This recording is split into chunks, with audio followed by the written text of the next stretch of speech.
J'ai eu une enfance compliquée. En fait, dès ma naissance, ça a été particulier. Ça m'a suivi toute ma vie. Ça m'a détruit mon enfance, que j'ai pas eu d'ailleurs. Pourtant, j'étais d'une famille catholique. Ma mère était très pratiquante. Mais j'en voulais à Dieu, en fait, des brimades, du manque d'amour. Donc, je me suis renfermé sur moi-même. Je suis devenu quelqu'un de solitaire. De la solitude, c'est passé à la colère, à la jalousie, à la haine, à chercher l'amour pour faire plaisir aux autres, mais non pour moi, pour être comme les autres, en fait. Je me suis marié, j'ai eu des enfants, mais ils ont payé les pots cassés, énormément. Parce que je n'étais pas un bon père, je n'étais pas un bon mari. J'étais quelqu'un qui rentrait, ne leur parlait même pas. Quand je parlais, c'était pour gueuler. Mais Dieu ne me lâchait pas, mais je ne m'en rendais pas compte. Il m'a même sauvé la vie d'un grave accident de voiture. D'ailleurs, même les secours, quand ils sont arrivés, ils pensaient trouver des cadavres. Ils ont été tournés de me voir debout, en pleine autoroute, en train de marcher. Ils n'ont pas compris. Et finalement, grâce à des amis très chers, un beau jour, ils me parlaient d'Emelka. Mais là encore, pris d'orgueil, je refusais d'entendre, en fait. C'était moi le maître, c'était moi le patron, comme on dit. Jusqu'à ce qu'un jour, un dimanche, j'allume ma télé. Je ne sais pas pour quel motif, je me retrouve face à un culte Emelka. Et chaque parole me traversait.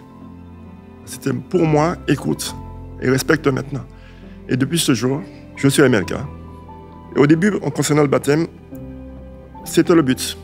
Mais je crois que je n'étais pas prêt encore. Mais il a fallu que c'est par ma fille qu'il me montre encore le chemin. Qui a été baptisée il y a peu de temps.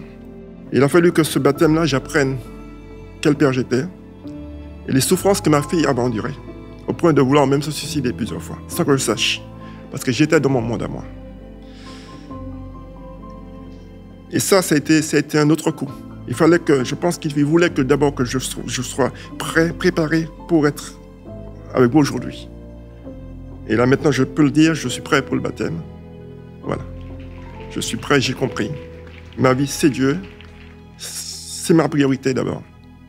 Tout le reste n'a plus d'importance. C'est d'abord lui et tout dépend de lui. Voilà.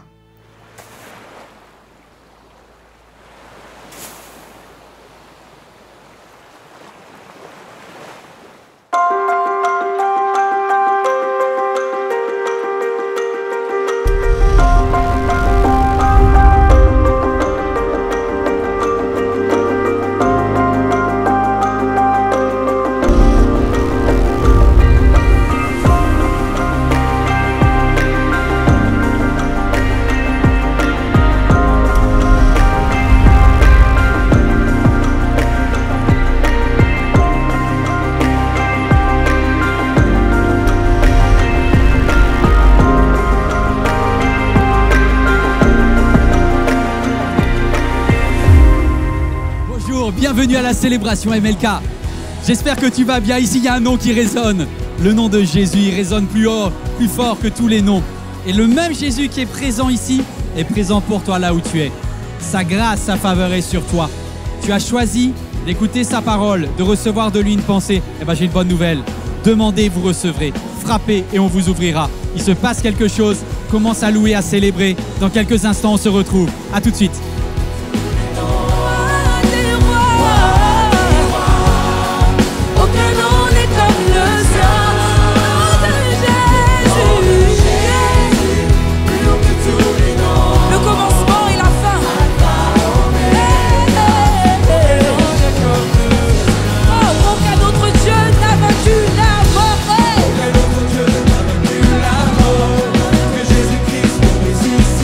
Nous l'élevons plus haut.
tous les noms, Alpha, Oméga, aucun nom n'est comme le sien. Incomparable nom, aucun nom n'est comme le sien.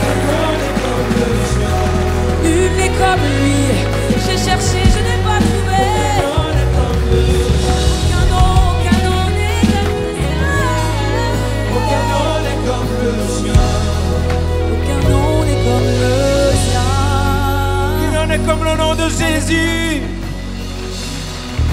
Aucun nom n'est comme le nom de Jésus. Alléluia. Aucun nom n'est comme le nom de Jésus. Alléluia. Personne n'est comme toi. Alléluia. Personne n'est comme toi, Jésus.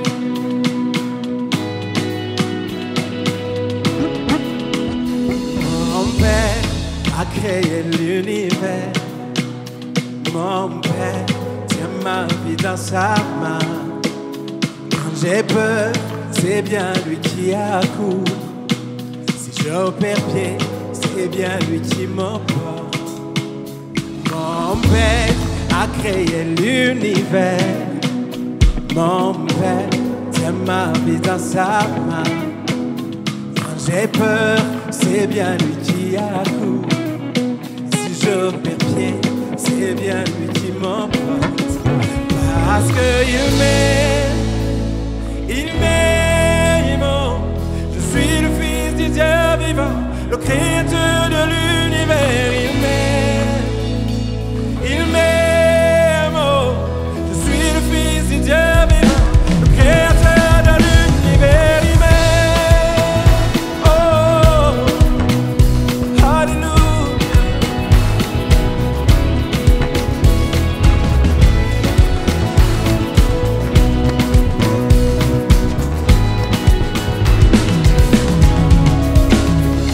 Mon Père connaît toutes mes souffrances. Mon Père connaît toutes mes angoisses. Quand je crie, il dépasse son armée. Et si je pleure, c'est bien lui qui m'apporte. Mon Père connaît toutes mes souffrances. Mon Père connaît toutes mes angoisses. Quand je crie, il dépasse son armée. Et si je pleure, c'est bien lui qui m'apporte. Oh, parce qu'il m'aime.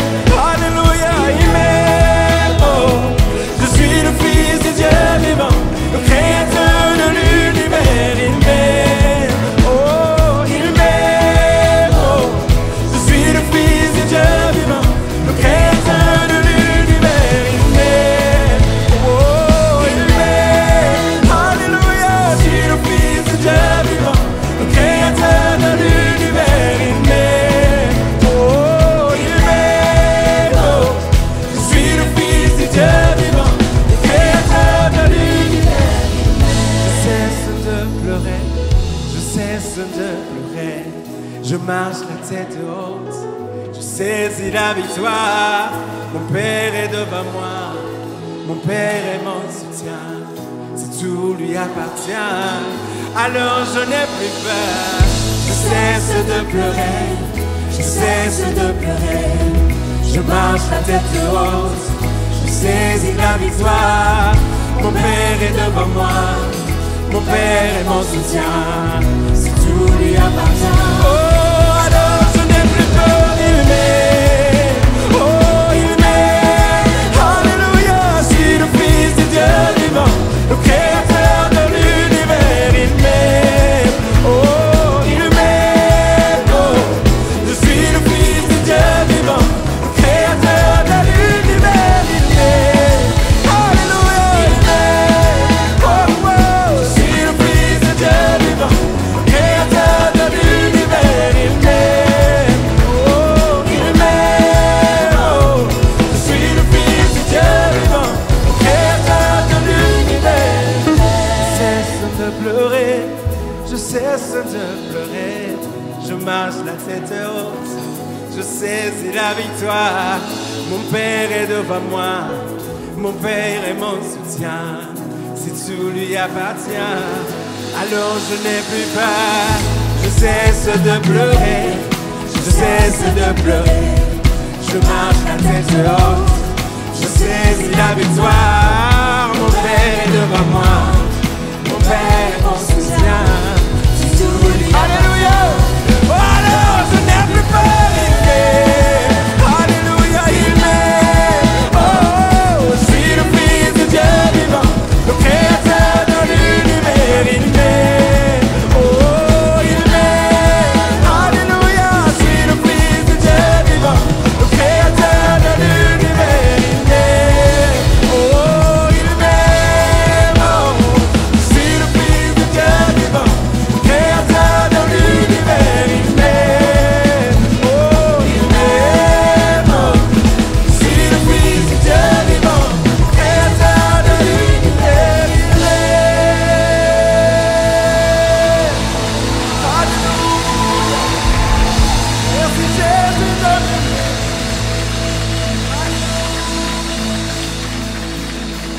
Merci Jésus. Oh.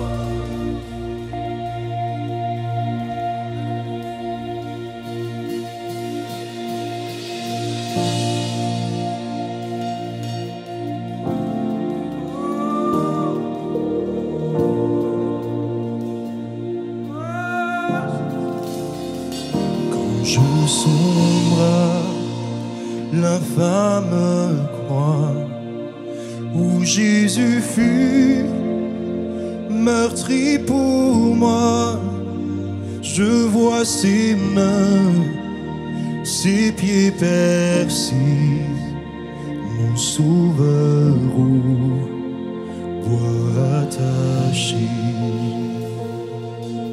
Jésus, son corps lié, de larmes trempées, dans le tombeau fut déposé, l'entrée scellée d'une lourde pierre, le Messie seul est délivré.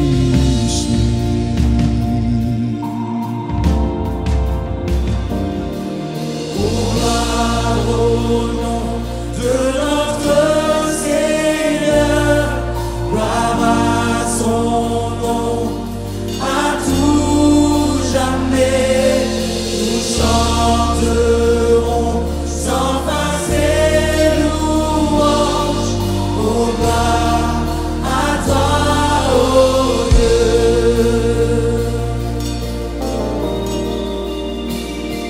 Et au matin du troisième jour, le Fils des cieux est ressuscité.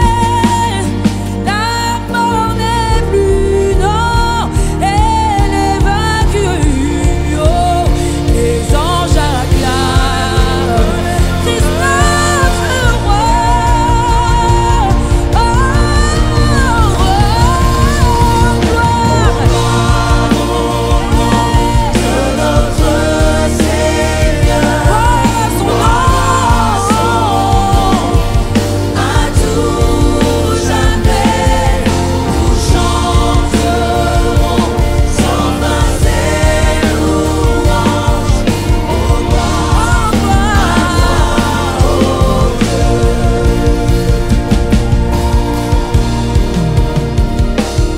Reviendra de blanc vêtu, percer la nuit, notre Jésus, et je serai parmi les saints, captivé par et sa gloire sans fin. Oh, oh, alléluia. Oh, toi, Jésus.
Ta présence, c'est le ciel pour moi. Oh. Ta présence, c'est le ciel pour moi.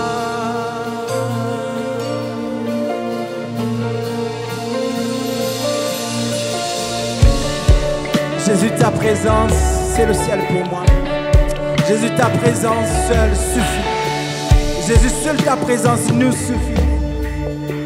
Jésus, ta présence nous suffit. Ah,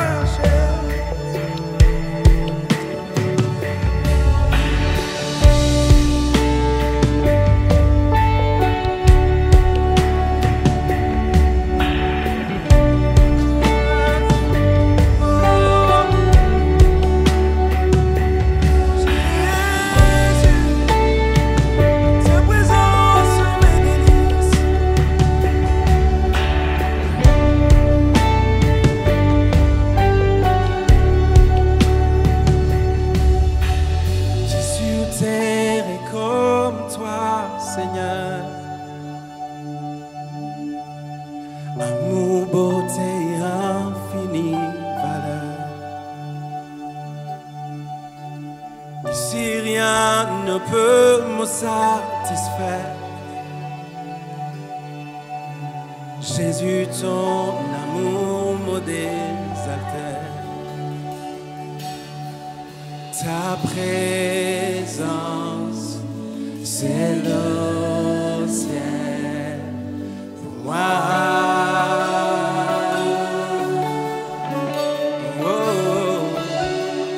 Ta présence, c'est le ciel pour moi.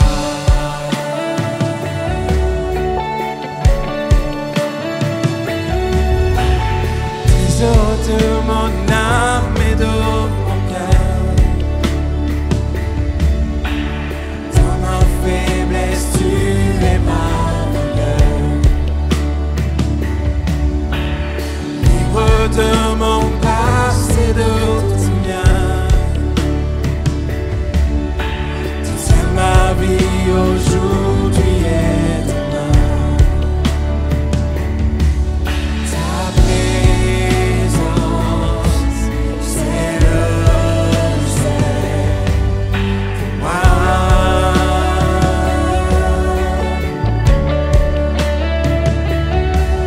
Ta présence, c'est le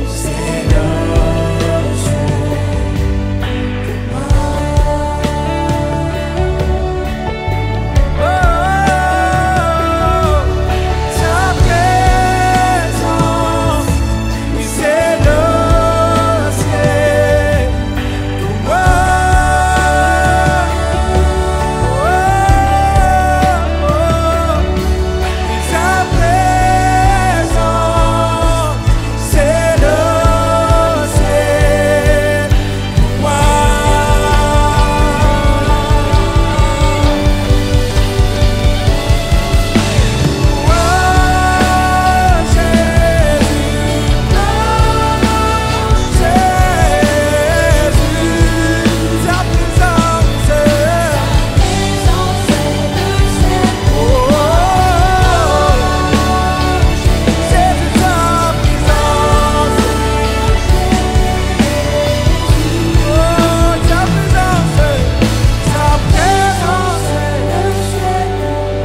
Ta présence, c'est le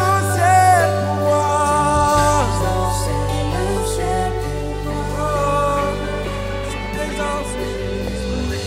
Tous les jours de ma vie, je vois ta grâce.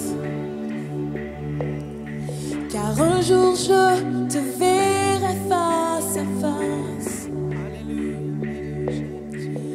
Ici rien ne peut me satisfaire. Jésus, ton amour me désaltère. Ici rien Rien ne peut me satisfaire.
Aimer Dieu, aimer mon prochain,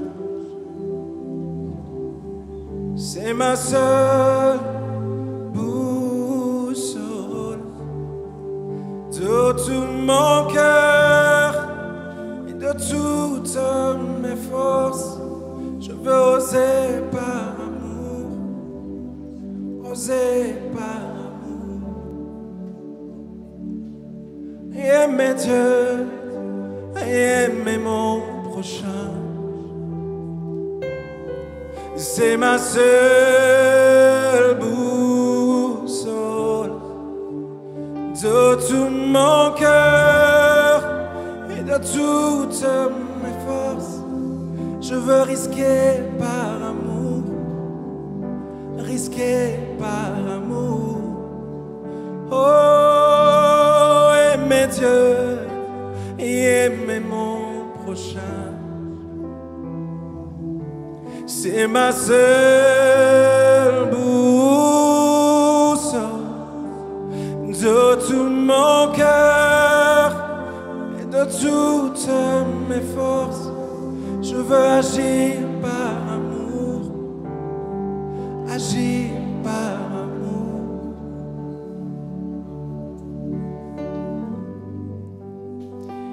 Et alors qu'il est seul, qu'il n'a pas le courage, qu'il n'a pas la force, comme peut-être quelqu'un en cet instant devant ton écran ou toi qui es dans la salle, tu te dis « J'irai donc ». Et Moïse dit à Dieu « J'irai donc ». Est-ce que quelqu'un en cet instant peut avoir cette détermination, cette envie absolue de dire « Je sais pour qui j'y vais. J'y vais pour Dieu et j'y vais pour faire du bien à quelqu'un ». C'est vrai dans ta vie sentimentale, c'est vrai dans ta vie au travail, c'est vrai dans ta vie professionnelle, c'est vrai dans chaque aspect de ta vie. À chaque fois qu'il y a quelque chose comme un obstacle devant toi, une impossibilité, la seule question que tu devras te poser, pour qui? Pour qui? Il y a quelques jours, j'étais avec un ami et puis il me dit, Yvan, est-ce qu'il y a un moment, t'as pas tendance quand même à défoncer les portes? Question légitime. Et je lui ai dit absolument. Il dit, ouais, mais est-ce qu'on a le droit de défoncer les portes? Parce que peut-être c'est Dieu qui permet que la porte soit fermée. Je lui ai dit, franchement, tu sais, si c'est la porte qui est fermée par Dieu, tu ne pourras jamais la défoncer. Mais je vais essayer quand même pour savoir si c'est celle de Dieu ou pas. La vie, il n'y a que des contrariétés. Il y a une chose qui est absolument sûre et certaine, c'est qu'il y aura des problèmes. Je vais être très vrai avec toi. La vie est faite de problèmes. Les problèmes, ils arriveront. Et en plus, on ne sait jamais lesquels. Tu vas anticiper des problèmes, mais ce n'est pas tout à fait ça qui arrivera en face de toi. Il n'y a pas d'âge pour les problèmes. Moi, j'ai ma petite fille qui est une fille extrêmement courageuse qui a accepté de changer d'école. Et quand vous avez comme cela 9 ans, que vous changez d'école, il y a du stress. Parce que vous n'avez plus d'amis. Et au mois de juin, avec mon épouse, pour que son changement d'école se passe bien et qu'elle ne soit pas perdue dans la cour de récré, on avait demandé à la directrice, elle a juste un seul ami qui faisait le même transfert d'école avec elle, qu'elle connaît bien. Et on dit, s'il vous plaît, mettez-la avec son ami. J'ai demandé, j'ai prié. Ma fille a vu que ses parents ont prié et ont travaillé. Vous aussi, des fois, vous priez pour que Dieu fasse quelque chose. Et donc, je lui ai dit, Seigneur, fais que ma fille soit dans la même classe que ses amis. On arrive le jour de la rentrée et donc, quand on voit la classe, on voit Shaina Carluer et bien sûr, il n'y a pas eu de miracle, rien du tout. Elle était seule, très courageuse. Elle reste de marbre, mais je sens qu'à l'intérieur, c'est un volcan.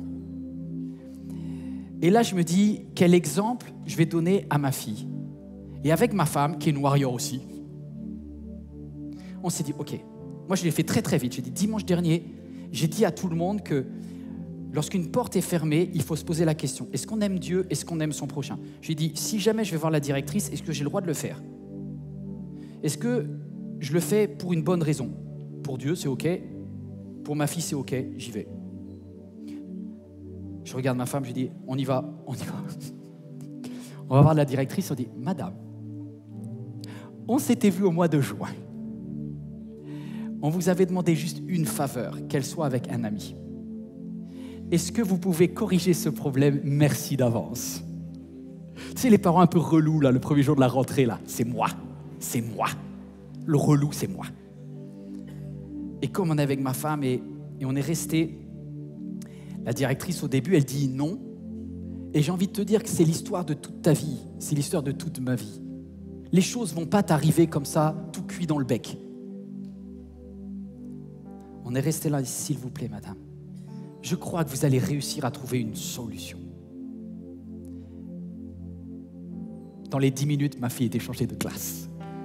Mais après, vous allez me dire, c'est pas un miracle de fou. Non, mais c'est un témoignage dans le sens que je voudrais apprendre à mes enfants qu'ils ont droit de persévérer jusqu'au bout. Si au final, la dame avait dit non, on aurait un moment lâché l'affaire. Mais tant qu'il y a de l'espoir, je me bats. Je me bats pour Dieu, pour mon prochain. Tant que j'ai de l'espoir, j'y vais. Est-ce que quelqu'un reçoit cette parole en cet instant? Quel que soit le problème que tu as dans ta vie, tant qu'il y a de l'espoir, tu te bats. Tu te bats. Et c'est là-dessus que Moïse dit, je vais aller voir le Pharaon. Et là s'illumine autour de lui. Il imagine, il va retourner en Égypte, le mur s'affiche devant toi, ce tunnel géant, il va devoir affronter, aller dans l'arène où le Pharaon l'attend. Et il n'a aucune envie d'y aller. Mais à ce moment-là, Moïse dit, j'irai donc. Tu sais, à partir du moment où, sur un coup d'émotion, tu décides de persévérer, ne crois pas que les problèmes vont disparaître. Hein.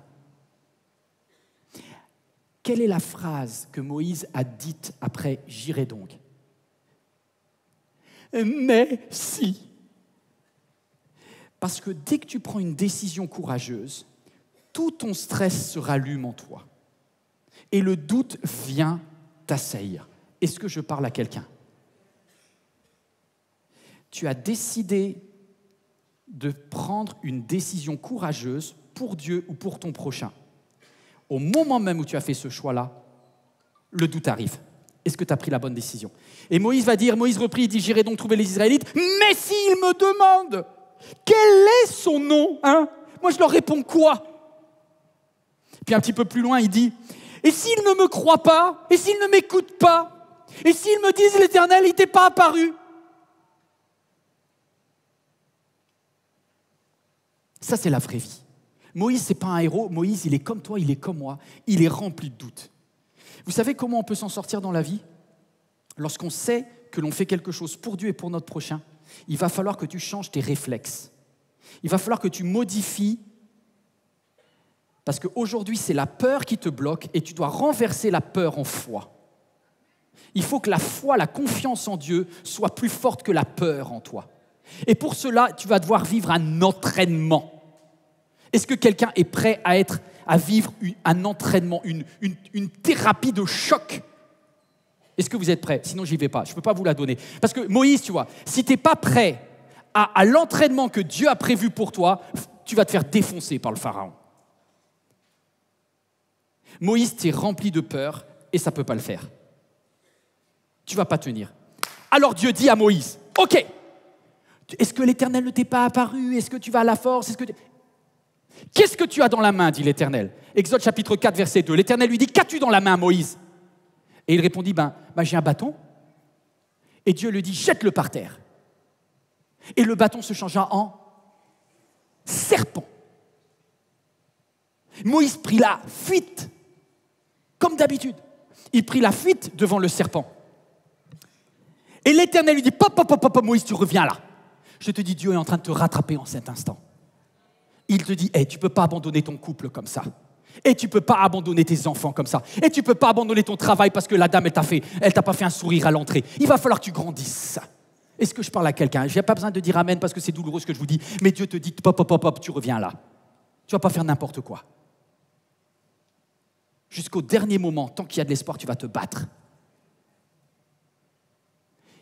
Et l'Éternel dit à Moïse, tu vois le serpent là, qui te fout la trouille, prends-le par la main. Tu l'attrapes, même par la queue du serpent. Et Moïse tendit la main et il l'attrapa. Et le serpent redevint alors un bâton dans sa main. Waouh! Waouh. Et l'Éternel dit, voilà ce que tu feras afin qu'ils croient. Qui? Les ennemis, les puissants, le Pharaon, les armées d'Égypte, afin qu'ils croient que l'Éternel, le Dieu de leurs ancêtres, t'est apparu. Et c'est vrai aussi pour tes frères. Mes amis, je vous propose un entraînement divin qui s'appelle le Krav Maga. Krav Maga.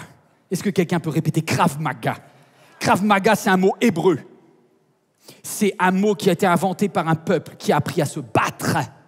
Le peuple de Dieu est un peuple qui sait surmonter les difficultés. Krav Maga. Alors tout à l'heure, dans quelques instants, je vais inviter un professeur de Krav Maga à venir sur la scène, mais je demanderai à quelqu'un de jouer le pharaon. Quelqu'un d'autre. J'ai pas le physique en fait, c'est juste une question de physique, vous pouvez comprendre que c'est... Dans la vie, il y a deux choses. Il y a les choses que tu ne peux pas changer, ça sera le grand 1, et il y a les choses que tu peux changer. Je ne vais pas vous dire que ça sera facile. Il y a des choses, grand 1, tu ne pourras pas les changer. Et la première chose que tu ne pourras pas changer, petit 1, c'est que tu ne pourras pas éviter le combat avec le Pharaon. Je pense que Dieu entend tes prières lorsque tu dis « Seigneur, s'il est possible, permets que j'évite ce problème », mais des fois, il ne l'évite pas. Jésus n'a pas évité la coupe. Et tu n'éviteras pas certains problèmes. Il y a des pharaons, tu devras les prendre en face. Il y aura des problèmes financiers et tu devras les affronter. Il y aura des problèmes affectifs, tu devras les affronter. Il y aura des problèmes peut-être dans ton entreprise, il y aura des problèmes, tu vas les affronter. Et tu sais pas quoi? Tu vas prier, jeûner, ils seront là.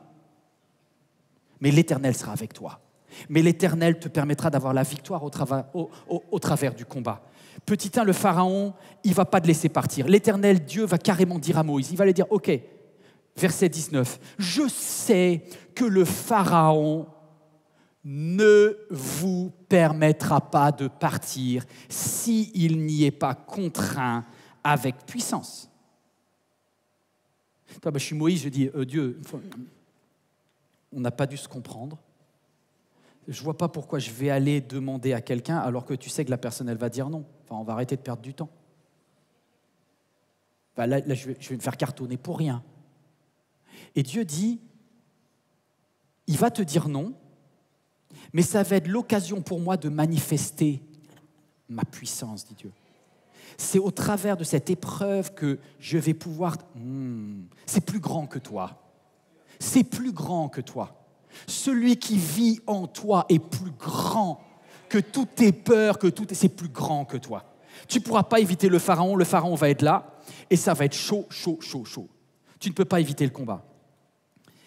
Et du coup, là je me dis, mais si je ne peux pas éviter le combat, et que je dois y aller, est-ce que tu peux me donner des détails quand même? Et Dieu ne te donnera aucun détail, juste le minimum à savoir, avant un combat, juste le minimum.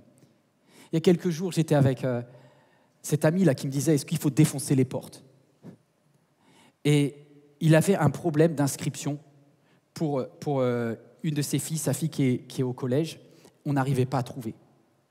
Et moi, je commençais à avoir la pression qui monte, là, comme quand tu es en échec, là. Tu as la pression qui monte.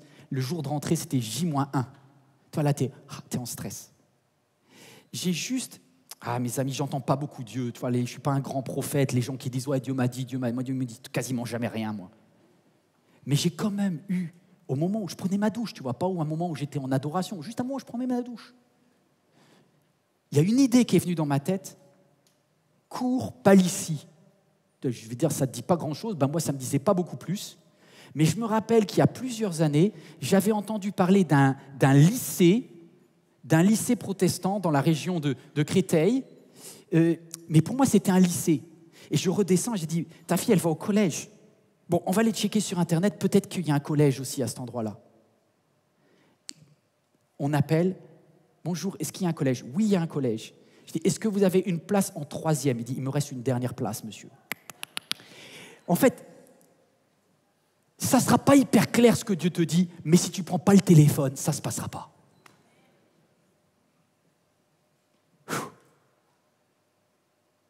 Je veux que nos enfants apprennent ce genre d'attitude. Je veux que ta fille, elle apprenne à se battre comme sa mère s'est battue. Je veux que ton fils, il apprenne à se battre. Je veux qu'on puisse progresser les uns les autres. Vous êtes d'accord avec ça? Il y a des choses qu'on ne peut pas changer. On ne peut pas changer le combat. Il y aura une confrontation brutale avec le pharaon, mais parfois, il y aura une confrontation brutale avec ta famille, avec tes anciens. Petit 2, ça, tu ne pourras pas le changer. Moïse, il a la trouille du pharaon, mais aussi il a la trouille de revenir vers ses frères et sœurs. Pourquoi? Pourquoi des fois tu as peur de revivre un repas de famille? Pourquoi tu as peur? Parce que tu sais que ta famille te connaît bien et que pour certains, ils ont des dossiers sur toi. On peut être honnête un moment.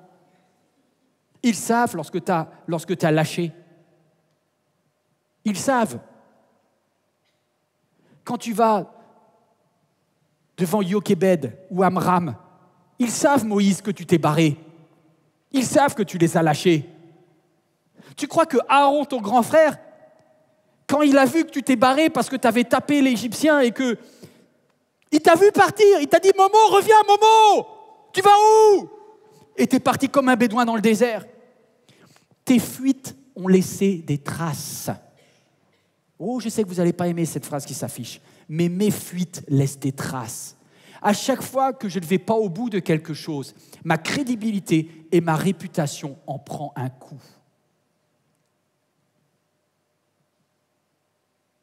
Parce que tu as arrêté tes études, parce que tu avais eu un résultat que tu n'aimais pas et que tu as tout abandonné, oui, c'est pas bon. Parce que tu n'es pas allé au bout du stage, tu prends l'habitude de lâcher. Peut-être certains, ils n'arrivent jamais à construire un mariage parce qu'il y a un moment où quand ça ne va plus dans ton sens, tu ne sens plus les petits papillons, là, tu dis « Ah, au bout de 2 ans, je ne ressens plus rien, je lâche. » Tes fuites, elles laissent des traces, mon gars. Il va falloir que tu grandisses un peu. Alors tu sais, quand tu reviens vers ceux qui te connaissent bien, tu ne vas pas revenir en disant « c'est Momo qui revient ». Tu vas la jouer humble. Tu vas dire « Franchement, les gars, c'est vrai, je vous ai lâché pendant 40 ans. » Et c'est pour ça que Moïse, quand il dit à Dieu « Dieu, et s'il ne m'écoute pas ?» Ben oui, franchement, parce que franchement, ta réputation, Moïse, honnêtement, elle n'est pas canon. Hein. Peut-être quelqu'un a abandonné un service dans l'église. Peut-être quelqu'un a abandonné quelque chose. Et tu te dis, il faut que j'arrête ça. Oui, il faut que tu arrêtes ça. Mais ici, il y a une nouvelle chance. Aujourd'hui, c'est une nouvelle chance de Dieu pour ta vie. Il est prêt à te dire, apprends la technique du Krav Maga spirituel. Je veux que tu apprennes à ne plus fuir tes responsabilités. Et là, tu vas devoir la jouer très humble, Moïse. Tu vas en face de tes frères et tu leur dis la vérité. Et tu ne vas pas leur parler de ta capacité, de tes forces, de ce que tu as appris dans le désert. Tu vas juste dire, les amis, ma famille, l'Éternel vous aime. Et c'est lui qui va vous délivrer. Et c'est tout. Tu ne viens pas pour parler de toi. Tu ne viens pas pour te parler de tes capacités. Tu viens pour parler de lui et de ses capacités. Tu ne viens pas pour parler de ton cœur parce que ton cœur, il n'a pas été terrible. Moïse t'a abandonné tout le monde. Mais tu as la possibilité aujourd'hui de te racheter et de parler du cœur de celui qu'on appelle le grand je suis. Adonai, celui qui t'envoie et par qui tu pourras affronter le Pharaon et ouvrir la mer Rouge. Waouh! Il dit, je ne connais pas, je ne sais pas. Dernière chose que Moïse dit, il dit, tu sais, franchement, je ne suis pas trop crédible, quoi. Ils m'ont dit, quelle est la preuve que l'Éternel t'est apparu? Est-ce que quelqu'un en cet instant, toi qui regardes ce message, tu dis, mais c'est vrai, moi je n'ai pas l'impression d'avoir eu des expériences fortes avec Dieu. C'est toujours les mêmes qui racontent des histoires de fous dans les églises. Ouais, j'ai vécu une guérison, ouais, j'ai vécu un miracle. Toi, tu n'as peut-être rien vécu de ça. Tu sais pas quoi? C'est OK. Parce que Moïse, il n'avait pas vécu d'expérience de fou non plus. Et Dieu va lui dire, entraînement, c'est parti. Est-ce que quelqu'un a envie de vivre un entraînement de Krav Maga là maintenant? Dieu va t'apprendre des choses. Et pour que vous compreniez bien ce que c'est que le Krav Maga, sans plus attendre, il ne s'appelle pas Moïse, il s'appelle Georges, mais il va représenter Moïse pour vous. Bienvenue Georges, est-ce que tu peux venir? Georges, viens sur le devant. Alors, ce qui est génial avec Georges, c'est que Georges est de religion juive.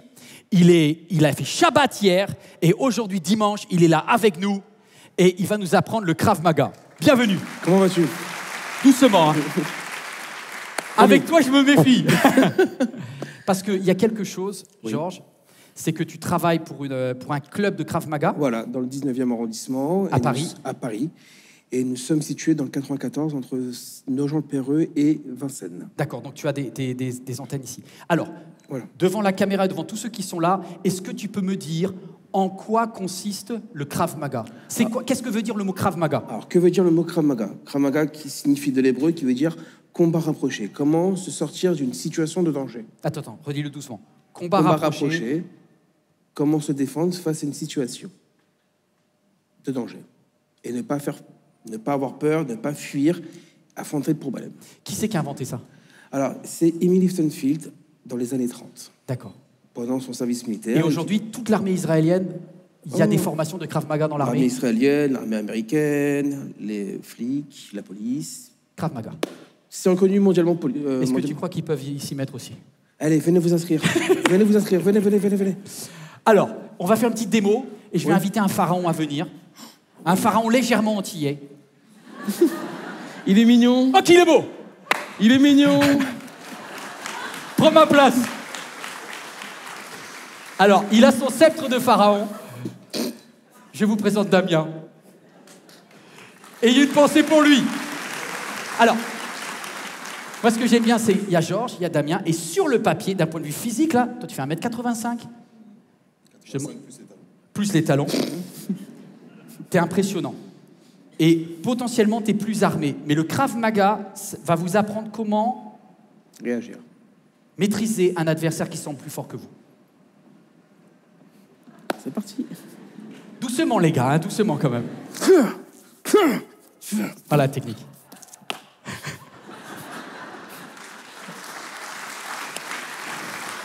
Ok, deuxième chance, Pharaon. 1-0 pour Moïse. Par là, claque la tête, tu bloques, tu retournes, poum. Ça va, Pharaon, tu remets ça un peu? Attends. Juste pour information, t'as de la chance, on va pas aller jusqu'au diplôme d'Égypte. Hein. On va en faire moins. Même quand il y a un coup, tu bloques. Attends, c'est trop facile. Si jamais il a un poignard. Oh, avec plaisir. Je suis là. Eh non, mais il a un vrai en plus. Tu bloques là, hop là, retournez. Mes amis, est-ce qu'on peut applaudir mon pharaon préféré? Merci. Merci à toi. On salue Avi et tout le club de Sarcelles, tous les qui travaillent à Paris également. Merci l'équipe de Krav Maga. Merci beaucoup. Merci de m'avoir accueilli. C'est les Hébreux qui ont inventé le Krav Maga. Krav Maga en hébreu dire combat rapproché. Dieu sait que tu vas vivre un combat rapproché. Il a fait un entraînement de Krav Maga à Moïse et je vais vous montrer pourquoi. Ça correspond à du Krav Maga. Il va lui faire travailler tous ses réflexes de base. Vous savez, quand vous êtes en situation de danger, si vous ne travaillez pas vos réflexes, vous fuyez. Si vous ne laissez pas Dieu vous reprogrammer, vous échouerez tout le temps au même endroit. Alors, on y va, on est parti. Deuxième grand 2, ce que je dois changer, ce que je peux changer. Ce que je peux changer. La première chose que Dieu va t'apprendre dans ce Krav Maga spirituel, c'est qu'il va t'apprendre à modifier ton réflexe de fuite. Modifier ton réflexe de fuite. Qu'as-tu dans la main? Dit Dieu à Moïse. Moïse répondit, un bâton. Jette le bâton. Le bâton se transforme en serpent et Moïse prit la fuite. Regardez-moi ici. Qui a déjà vu un serpent? D'accord, il y a vraiment des Parisiens dans la salle. Hein. Alors, vous savez pas quoi? On va fermer les yeux, peut-être vous devant votre écran, et vous allez imaginer que vous êtes en plein désert. Il y a les pierres chaudes à côté, il y a du sable brûlant, il y a un buisson là-bas au fond. Et là, tu vois un serpent apparaître devant toi, à 1 mètre de toi, et il te regarde avec sa petite langue. Là. Ah, vous le voyez aussi, d'accord. Levez les yeux, levez, on va s'arrêter là, parce que sinon il y en a qui vont commencer à dire « Hey, j'arrive !» Comprenez que dans le désert, il n'y a pas de lion, il n'y a pas d'hippopotame, il n'y a pas d'éléphant, il n'y a pas de trucs comme ça. Quel est l'animal le plus dangereux pour un bédouin du désert? C'est un serpent mortel. Et qu'est-ce qui me fait Dieu? Dieu va permettre que le bâton de Moïse soit transformé dans sa pire phobie. Et juste une chose, pour que Moïse, il a probablement plusieurs dizaines d'années de métier dans le désert. D'accord? Des serpents, il en a vu des tonnes. Et je dirais même plus que des serpents, il en a tué des tonnes pour protéger les brebis. Alors, qu'est-ce qui fait que Moïse, qui est super expérimenté, se barre? C'est que le serpent, il est méchant. Et je pense que Dieu a permis que ça soit une épreuve de catégorie maximale, personne ne dit amen à ça, et c'est normal, en face de Moïse. C'est-à-dire que l'entraînement va te bouger. Dieu va permettre qu'une épreuve te tombe de... C'est qu'on n'aime pas dire ça, mais Dieu permet qu'il y ait des choses où on se dit non, pas ça, pas ça, pas ça, pas ça. Et ça vient quand même. Parce que Dieu veut t'apprendre, il veut te reprogrammer. Et Moïse commence à partir comme il fait toujours. Et Dieu lui dit, reviens Moïse. Attrape-le. Et Moïse dit, mais je l'attrape comment? Et Dieu lui dit, tu l'attrapes par la queue. Enfin, moi, je ne suis pas un spécialiste des serpents, mais je pense que ce n'est pas une bonne idée. Il vaut mieux le prendre par la tête, tu vois. Parce que si tu le prends par la queue, le truc, il se retourne et t'es mort. Parce que ce n'est pas avec des techniques humaines que tu pourras gagner des combats spirituels. Il va falloir que tu sur ta parole, Dieu, aimer Dieu et aimer son prochain. Tu aimeras le Seigneur ton Dieu de toute ton âme, de toute ta force, de toute ta pensée et ton prochain comme toi-même. C'est l'ensemble des commandements. Sur ta parole, je le prends. Moïse doit être tremblant au moment de prendre le serpent. Et quand il saisit le serpent, qu'est-ce qui se passe? Le serpent se redresse, mais devient bâton. Je dis, Seigneur, il y a une leçon spirituelle, il faut que je la saisisse. Qu'est-ce que je dois leur dire? Et je pense que j'ai une vraie leçon spirituelle à te donner, à toi qui regardes ce message, à toi qui es dans la salle. Est-ce que vous voulez cette leçon? C'est la plus importante de toutes. Écoute ça. Le bâton pour Moïse, c'est son arme, c'est sa sécurité, c'est son appui. Dieu t'enlève ta sécurité, il t'enlève ton arme, il t'enlève ton appui. Pire, le problème prend toute la place. Ta pire phobie est là à tes pieds. Et Dieu te dit, saisis ton problème et je le transformerai en force. Vous comprenez le changement que Dieu est en train de faire? Dieu est en train de dire, la façon dont tu saisis les choses qui arrivent dans ta vie détermine ce qu'elles seront pour toi. Waouh, est-ce que quelqu'un capte ça? C'est extraordinaire ce qui se passe. Il y a une transformation merveilleuse. Les choses deviennent ce que tu saisis en elles. Si lorsqu'il y a un échec à l'examen, tu es en train de dire « Ah, c'est la cata, c'est la misère, c'est nul, tu vas dire le permis. » Il y en a d'autres qui ont raté le permis la première fois. D'accord. Eh bien, tu te réinscris, voilà. C'est tout. Et tu sais pas quoi? Tu deviendras juste un meilleur conducteur. C'est tout. C'est tout. Tu prends les choses qui sont des échecs ou des difficultés, En fait, tu as la possibilité. Jésus, il le dit, arrêtez d'avoir peur des serpents et des scorpions. Jésus dit dans Luc, il dit, et Jésus leur dit, écoutez ceci, je vous ai donné le pouvoir de marcher sur les serpents et sur les scorpions et sur la toute-puissance de l'ennemi sans que rien ne puisse vous faire de mal. Ça dépend comment tu saisis le truc. Tu vois, si Momo, il saisit en disant, oh purée, il va me piquer le truc. Je peux pas. Là, tu te fais piquer. Mais si tu dis, sur ta parole, Dieu, le truc, je le chope et je proclame que ce qui est pour moi un ennemi devient un ami. Ce qui est une déstabilisation devient un roc. Qu'est-ce qui dans ta vie, aujourd'hui, te fait peur comme un serpent à sonnette? Saisis-le. Waouh! C'est bon, hein? Moïse a saisi, avance à la main, saisit le serpent qui redevint un bâton entre ses mains. Amen! Et là, tu dis, Seigneur, c'est bon, le cours est fini, j'espère. Et Dieu dit, non, deuxième étape de Krav Maga. Dis à ton voisin, ta voisine, deuxième étape, t'as fait que la moitié, là. Je sais que quelqu'un m'a dit, Yvan, j'aime pas quand tu dis demain, ça fait un peu ridicule. Vous n'êtes pas obligé de demander à votre voisin si vous ne voulez pas. Tout le monde est libre. Et ça, pour moi, ça me permet de vérifier que vous êtes encore vivant dans la salle et vous participez. C'est juste une façon pour moi d'avoir besoin de votre contact. Deuxième étape. Le premier réflexe, on a dit, c'est le réflexe de fuite. À partir de ce moment-là, d'ailleurs, jusque tout le temps, hein, Moïse ne fuira plus jamais. Il ne fuira plus jamais. Et Dieu dit à Moïse, d'ailleurs, tu vas le refaire devant le Pharaon, parce que c'est trop facile. Des fois, on dit, j'ai appris ça. Dieu, non, c'est bon. Dieu dit, tu le refais régulièrement. Tous les jours. La foi, c'est un muscle. Tu feras du Krav Maga spirituel tous les jours. C'est pas parce que Dieu a exaucé une de tes prières et que tu as été courageuse dans le passé ou que tu as fait. Recommence. Devant tous les pharaons, c'est valable. Deuxième point. Moïse a un deuxième défaut. Quel est le deuxième défaut, le deuxième réflexe? Son deuxième réflexe, c'est un réflexe de rejet.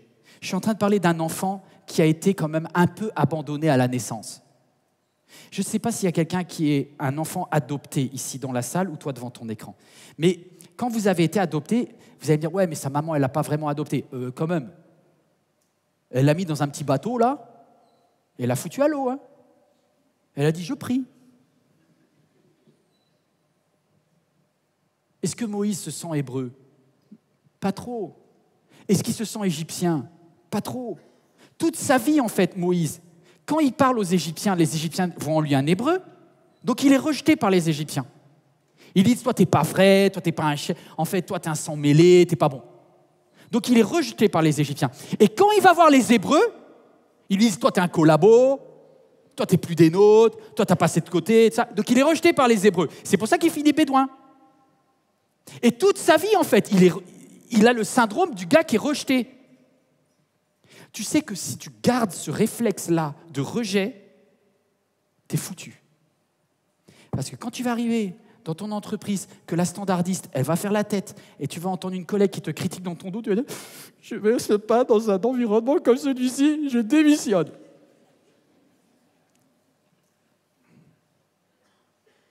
Je dis rien.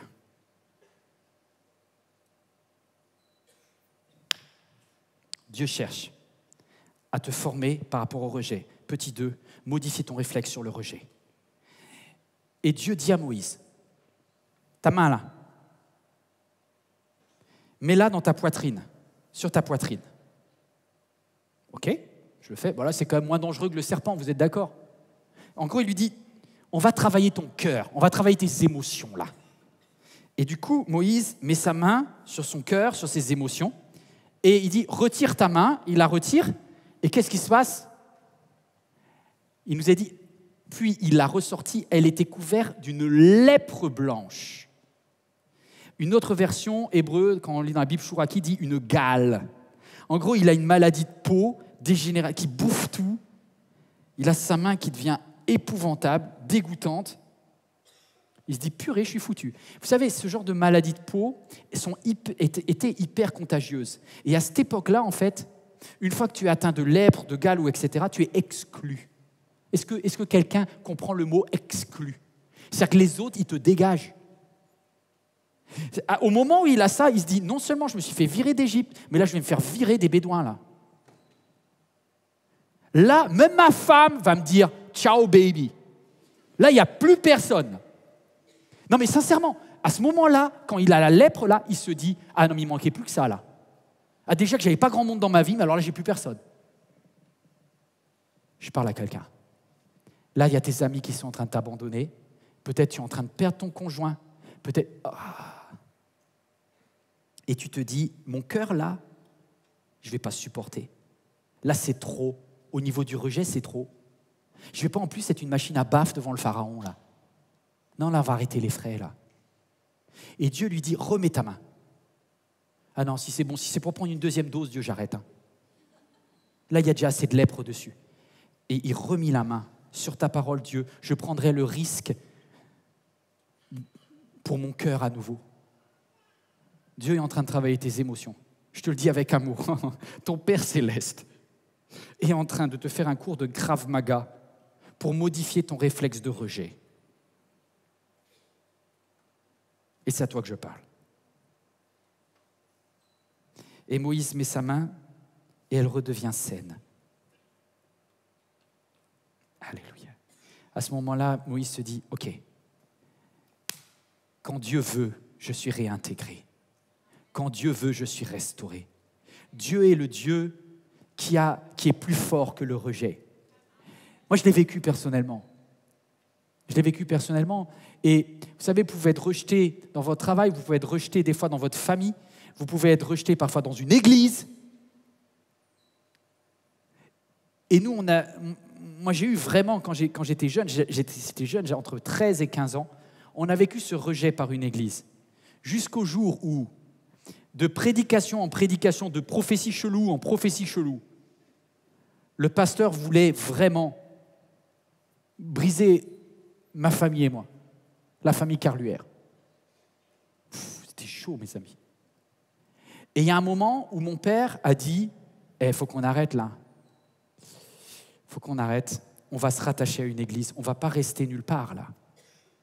On va prendre le risque de se rattacher à une église dans laquelle on va grandir spirituellement. » Mon frère avait 8 ans, Florent qui est là-bas, moi j'avais 13 ans.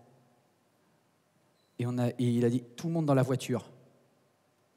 Honnêtement, à 13 ans, lorsque tu viens de te faire cartonner, lorsque tu vois une église qui ne t'aime pas, ou tu te fais malmener, tu n'as pas trop envie de tenter ta chance ailleurs.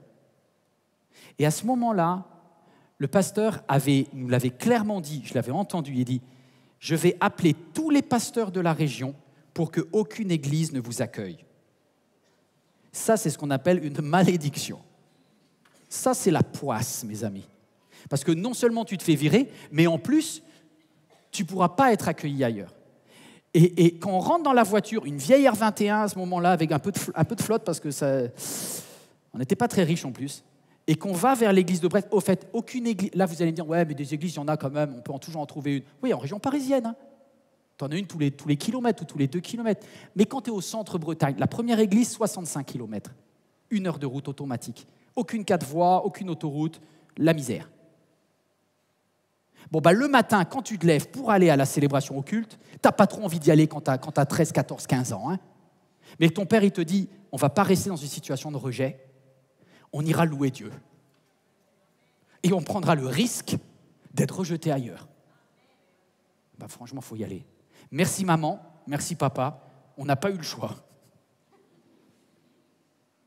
On est arrivé dans une première église, honnêtement, l'accueil, je ne vais pas vous vendre du rêve. Très bof. Très bof. Moi, je sais, là j'ai vécu, je sais qu'il y a des... Peut-être qu'il y a des immigrés dans la salle, des gens qui n'ont pas tout à fait les papiers. Je sais ce que c'est. Spirituellement, quand je suis arrivé dans cette église, j'ai montré mes papiers, j'ai vu que ce n'était pas en règle. Je n'ai pas été super bien accueilli. Puis on est allé dans une deuxième église, parce que mon père a dit on ira dans une église dans laquelle les enfants peuvent grandir spirituellement. Et on est allé à l'église de Brest. Et là, il y a un pasteur, il s'appelle Michel Pelletier, je rends hommage. Il était là, en face de mes parents, et il a dit ceci. Il a dit ça à ma mère, il a dit ça à mon père. Il dit Marie-Françoise, pour la famille Carluère, je vous accueille. Et si jamais on veut vous faire du mal, je serai un paratonnerre, je vous protégerai, vous êtes chez vous. À ce moment-là, ma famille a eu une chance qui a été donnée par Michel Pelletier, alors qu'on se disait, mais c'est pas possible, on sera rejeté partout. Je te dis une chose, c'est que l'Éternel a la capacité, Dieu a la capacité de changer, de briser la malédiction du rejet et ordonner ta réintégration.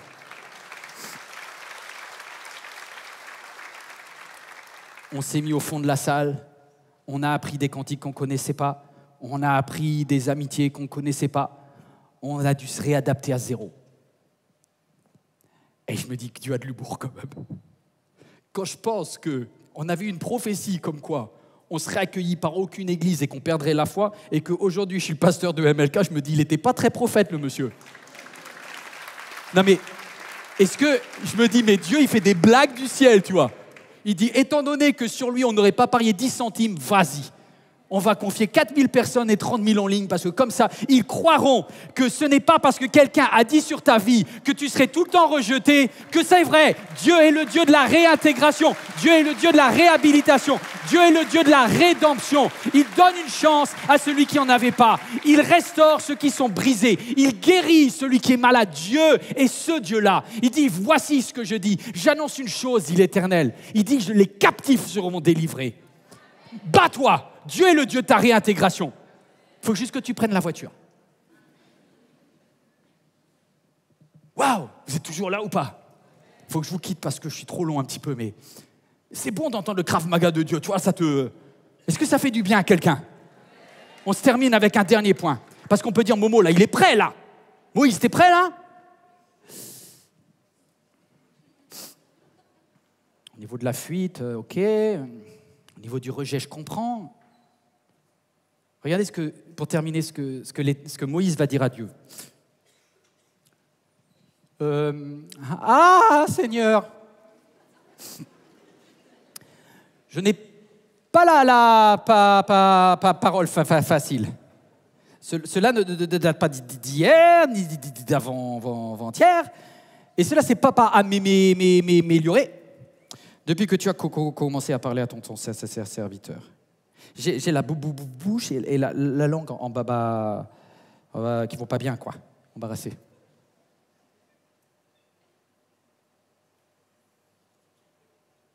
Mes amis, on est tous décomplexés. On est remplis de complexes. Le troisième réflexe qu'il va falloir exploser, c'est tes complexes. C'est la dévalorisation. Je te quitte en te disant ceci.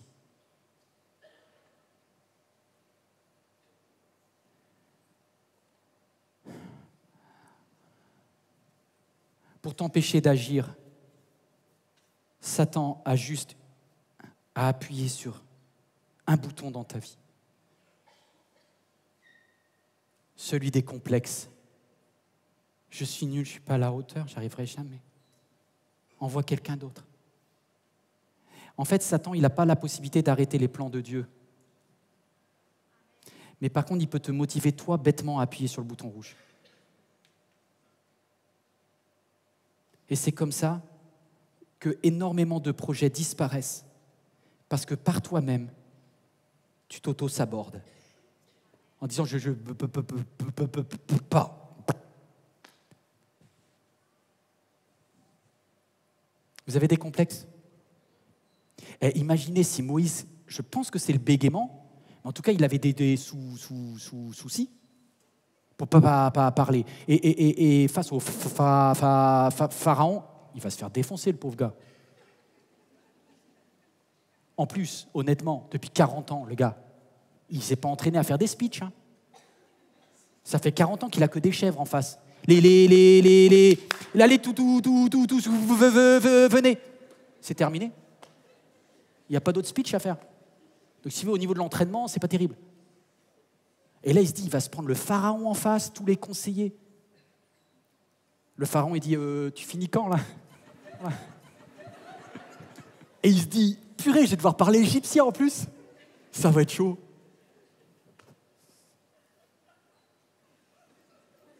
J'ai de la compassion pour Momo. Je dis, Moïse, c'est chaud. Vous savez, Dieu l'aime aussi. Dieu ne s'est pas trompé de personne. Sur le papier, c'est sûr, c'est discutable. L'Éternel répondit à Moïse, « Qui a doté l'homme d'une bouche? Qui le rend muet ou sourd, voyant ou aveugle? N'est-ce pas moi, l'Éternel? Maintenant donc, vas-y! Je serai moi-même avec ta bouche. Waouh! Et je t'indiquerai tout ce que tu devras dire. » Yes! Vous êtes prêts à y aller ou pas?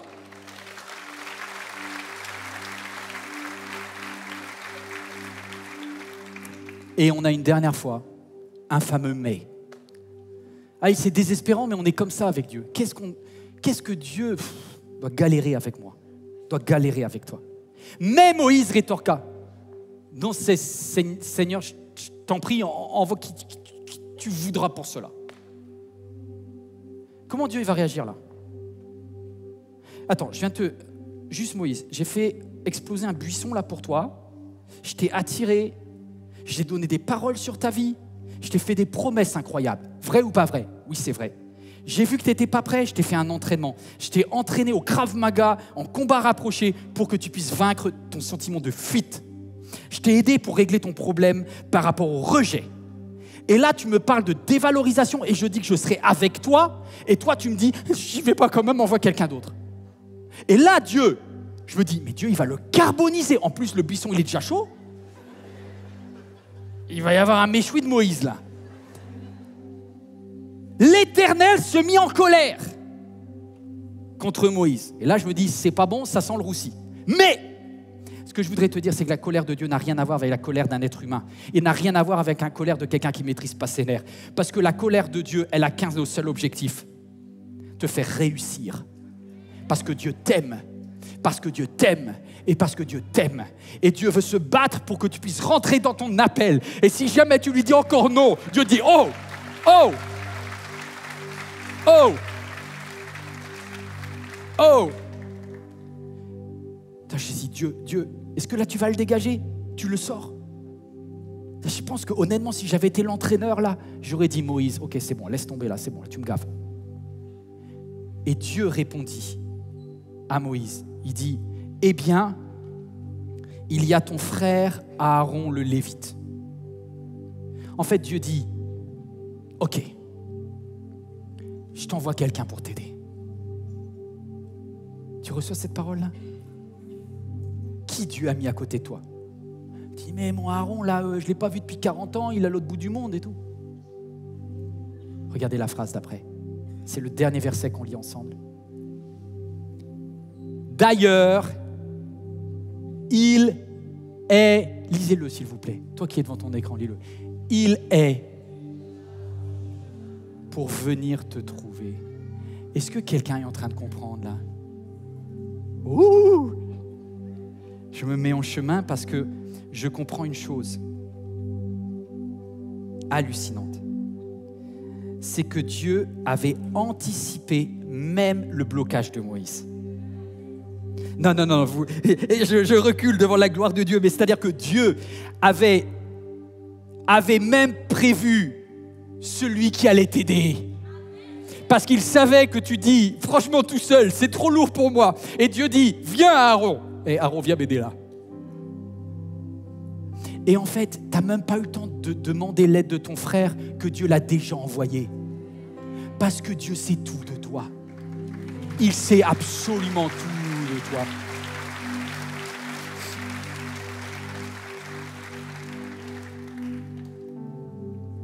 Je vous quitte.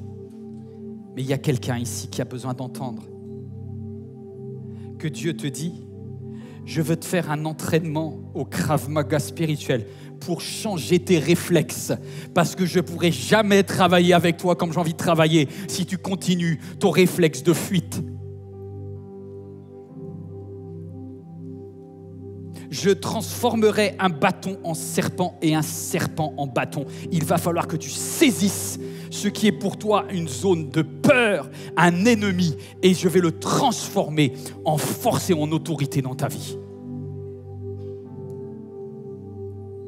Et puisque tu as un sentiment de rejet, je vais t'apprendre parce que je veux te permettre d'aller au fond de tes sentiments. Je vais toucher ta poitrine, je vais toucher ton cœur. Là où la lèpre et où la poisse, la gale, le sentiment de rejet s'est installé, tu vas remettre ça et tu vas être capable de le refaire. Parce que tu diras, je n'ai plus peur. Si quelqu'un prononce sur moi une parole de malédiction, Dieu est le Dieu de ma réintégration. Wow.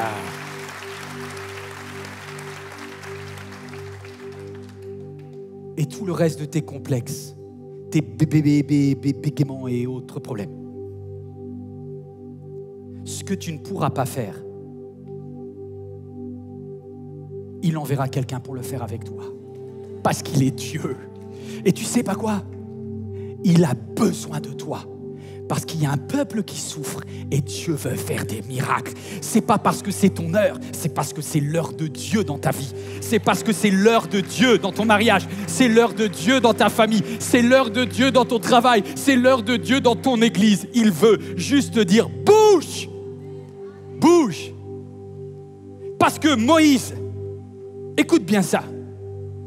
Tu crois que tu es libre dans ton désert, mais moi je te dis, tu es esclave. Tu es esclave de tes réflexes de peur. Est-ce que quelqu'un veut se lever là, maintenant? Tu te lèves à ta place et tu dis, je ne suis plus esclave de la peur. Je suis un enfant de Dieu. Alors il y a des mélodies du ciel qui commencent à sonner, des mélodies qui se lancent, des mélodies et tu dis, je suis enfant de Dieu. Alléluia.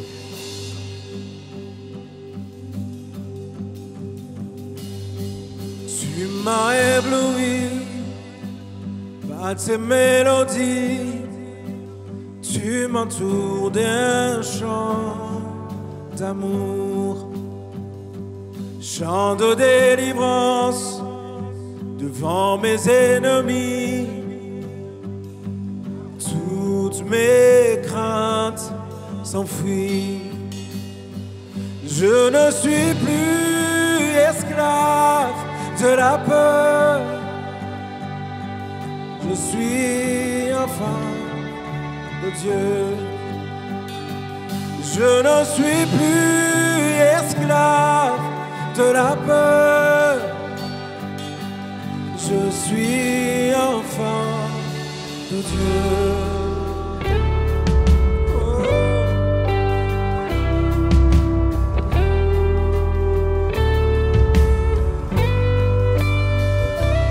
Avant ma naissance, tu m'avais choisi, appelé par mon nom. Tu m'as adopté, je suis de ta famille. Ton sang coule dans mes veines. Je ne suis plus esclave de la peur. Je suis enfant de Dieu. Je ne suis plus esclave de la peur. Je suis enfant de Dieu. Je ne suis plus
ne suis plus esclave de la peur. Je suis enfant de Dieu. Je ne suis plus esclave de la peur, non. Je suis enfant de Dieu.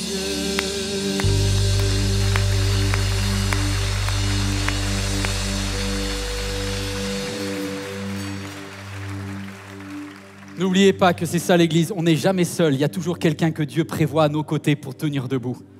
Alléluia, merci. Vous pouvez reprendre place, vous tous qui êtes devant votre écran également. Merci de pouvoir nous suivre sur les dernières choses que je voulais vous dire. Il y a quelqu'un qui, lorsque je préparais ce message, m'a dit « Mais pasteur, comment, je comprends bien l'histoire qu'il faut saisir et tout, mais par exemple, si jamais, parce que c'est ce qu'il vivait, il y a des oppressions démoniaques la nuit, comment on peut transformer ça en quelque chose de positif ?» Je dis « Ok. » Effectivement, ça peut arriver qu'on vive une période où il y a des oppressions. Ça veut dire que les esprits mauvais, qu'on appelle les démons, envoyés par Satan, viennent te pourrir la vie. Ça arrive. Mais qu'est-ce qui se passe dans ta chambre si jamais il y a plein d'esprits mauvais qui viennent pour t'embêter, te tourmenter? La Bible dit que Dieu donne des ordres à ses anges. Donc ça veut dire que les anges, qui sont les esprits divins, viennent. Donc en gros, il y a juste beaucoup de monde dans ta chambre. OK. Au lieu de le voir comme un problème, tu dis « Oh, purée, il y a du monde aujourd'hui !» Et vu que ma vie appartient à Jésus avec l'aide des anges, dehors les autres, et au final, qu'est-ce qui reste dans ta chambre? Les anges. Donc au final, il y a juste plus d'adoration dans ta chambre. Voilà ce qui se passe. Toutes les situations, Dieu veut les transformer en situations de force pour que tu puisses grandir spirituellement. Merci à vous toutes et tous qui considérez que ces messages, tout ce que fait l'Église MLK est important. Et cela, c'est possible parce que, et peut-être vous êtes des visiteurs et juste je vous bénis, vous êtes les bienvenus, mais depuis des mois, depuis des années, il y a des hommes et des femmes qui ont dit « Voici », pour que vous puissiez venir ici, pour que cette vidéo soit retransmise. Il y a des personnes qui ont dit « Je donne chaque mois une partie de mes revenus pour que l'œuvre de Dieu, pour que l'action du Saint-Esprit puisse toucher des vies. » Et si tu es là aujourd'hui, tu es au bénéfice de ce que quelqu'un a donné. Alors, tu peux lui dire merci. Et tu peux choisir à ton tour de dire, lorsque je donne à Dieu et je permets à quelqu'un d'autre d'avoir un message de Dieu pour sa vie. S'il vous plaît, ne soyez pas égoïste. Redonnez la chance que quelqu'un vous a donnée. Vous avez connu Dieu, vous avez rencontré sa présence, sa grâce et sa gloire. Donnez la chance à quelqu'un. Lorsque tu donnes tes dons, tu permets à l'Église MLK de bénir quelqu'un d'autre. En plus, toi, ça continue à te faire du bien. Merci pour votre fidélité et gros bisous à tous ceux qui font cet effort. En ligne, vous pouvez donner à jeveusdonner.fr. En présentiel, vous pouvez sortir et le faire aussi en présentiel. Il y a des personnes qui sont là. En fait, sans vous, on ne peut pas le faire. C'est uniquement par les dons qu'on tient dans cette Église. Donc imaginez, c'est vous en fait qui faites que l'Église est ce qu'elle est. Merci pour qui vous faites, merci pour ce que vous êtes. C'est extraordinaire. Deuxième chose, quelqu'un a peut-être été bousculé par ce message et il se dit, j'ai tellement en moi de peur, je prends la fuite, j'ai le sentiment de rejet. Tout ce que vous avez dit, pasteur, c'est moi. Ok, j'espère que tu as écouté la fin.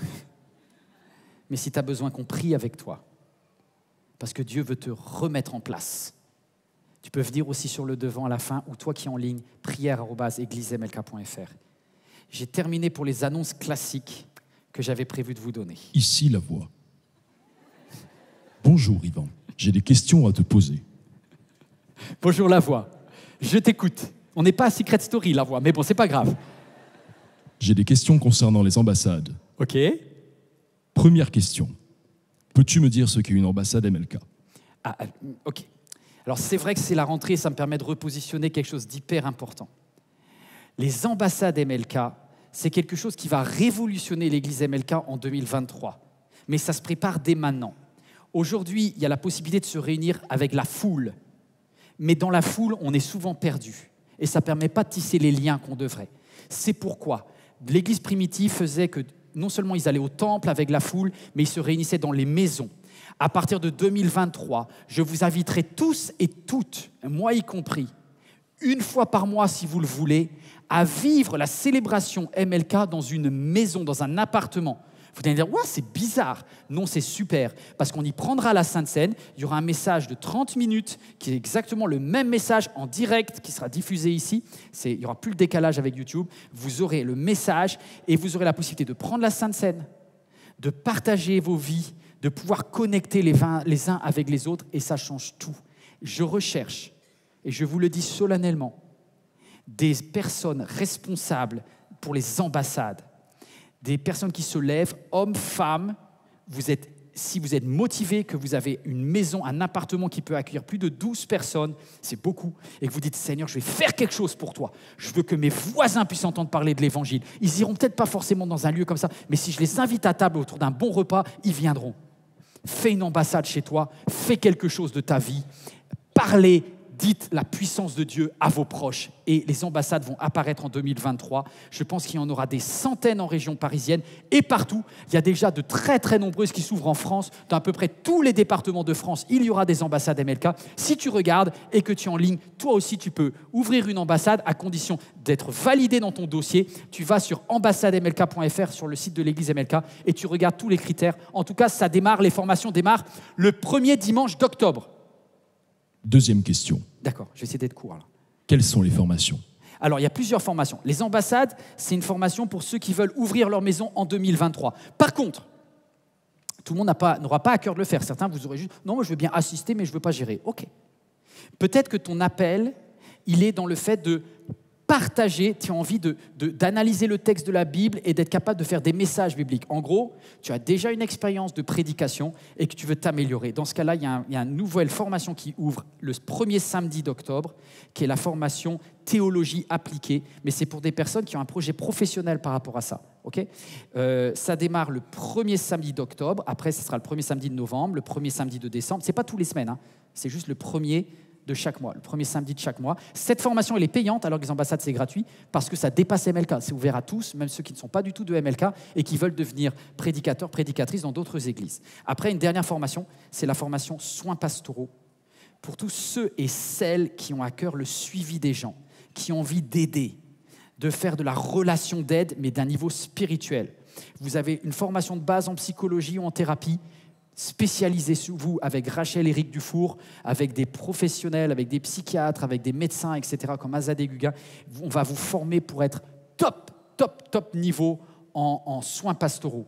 Donc c'est pareil, tout cela, ça se passe les premiers week-ends de chaque mois. Il y a une formation de base le samedi, et pour ceux qui sont déjà actifs dans ce genre de profession, il peut y avoir une formation vraiment d'approfondissement le dimanche matin. Oui, c'est le dimanche. C'est bizarre, mais bon, c'est comme ça.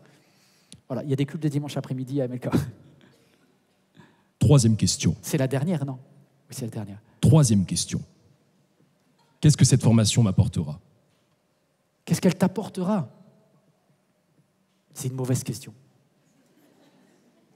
En fait, tout le message que j'essaye de vous dire, le message de Dieu, c'est que ce n'est pas la bonne question. Quand vous travaillez pour le monde en général, c'est la question. Qu'est-ce que ça m'apporte, moi? La bonne question, c'est qu'est-ce que cette formation apportera aux autres grâce à toi? Et ça change tout. Le pour qui? Qu'est-ce que ça va apporter? Si tu fais une formation d'ambassadeur, tu vas avoir des personnes qui vont rencontrer Christ chez toi. Et ta maison sera une maison de prière. Si jamais tu fais une formation pour la théologie appliquée, tu vas pouvoir permettre à d'autres, parce que tu communiqueras mieux la Bible, de rencontrer Dieu. Et si jamais tu fais une formation de soins pastoraux, ça ne t'apportera rien à toi. Mais tu vas écouter les gens, tu vas les aimer et tu vas voir Dieu agir dans leur vie à eux. Et ça, c'est la plus belle des réussites. C'est tout la voix. Merci Yvan. C'est tout pour le moment. Vous êtes trop fort la technique. Merci la voix.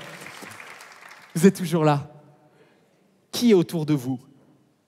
Ton voisin, ta voisine, Aaron et U. Hop, tu les lèves, là, clac, clac, clac, tu les lèves. Tu as dit, vas-y, on se lève. Tout autour de moi, tout ce que je vois, c'est l'amour de Dieu pour moi. Et c'est comme ça qu'on se quitte, on se retrouve très prochainement. Que Dieu vous bénisse. Alors, dis à ton voisin, tu vas faire ta plus belle... Ça y est, je deviens comme si la vidéo. Amen. Est-ce que vous êtes prêts à danser? Tu personnes autour de moi, je vois l'amour de Dieu. Alléluia. Oh, alléluia.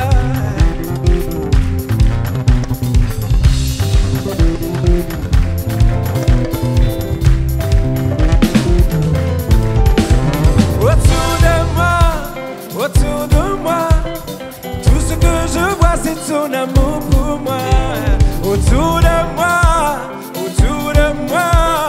tout ce que je vois, c'est ton amour pour moi. C'est à vous. Autour de moi, tout ce que je vois, c'est ton amour pour moi. Autour de moi, tout ce que je vois, c'est ton amour pour moi. Autour de moi, hallelujah, hallelujah. Tout ce que je vois, c'est ton amour pour moi. Autour de moi, tout ce que je vois, c'est ton amour pour moi.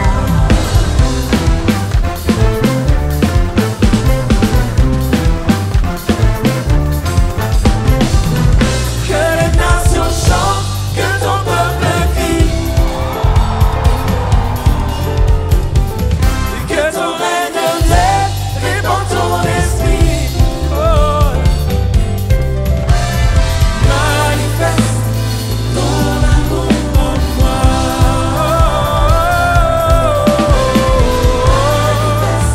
Manifeste ton amour en moi.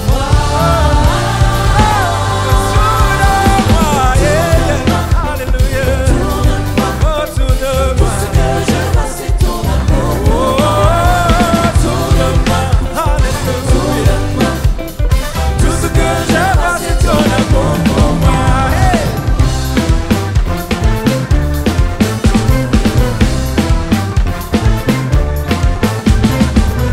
Que les nations chantent, que ton peuple crie, et que ton règne vienne, répand ton esprit. Manifeste ton amour en moi. Manifeste ton amour en moi. Ton amour en moi. Alléluia. Autour de moi, tout ce que je vois, c'est ton amour pour moi. Autour de moi, alléluia.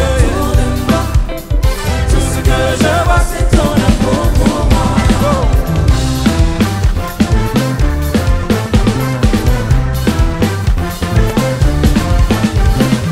Je ne vois que ton amour autour de moi. Je ne vois que ton amour autour de moi. Je ne vois que ton amour autour de moi.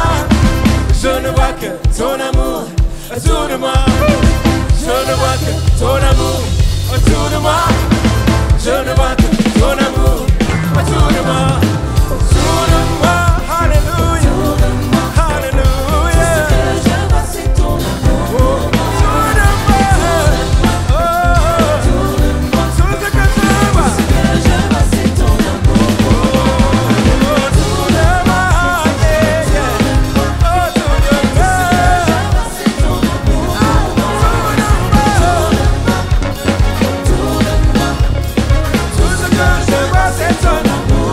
Tout ce que je vois, yeah, yeah. Tout ce que je vois, c'est ton amour. Tout ce que je vois, c'est ton amour pour moi.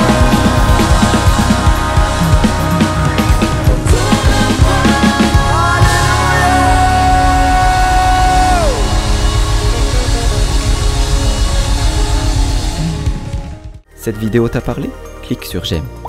N'oublie pas également de t'abonner et de déclencher les notifications. Si cette vidéo t'a touché, elle peut aussi faire du bien à ceux qui t'entourent. Prends 5 minutes pour la partager à un proche ou à un ami qui en aurait besoin.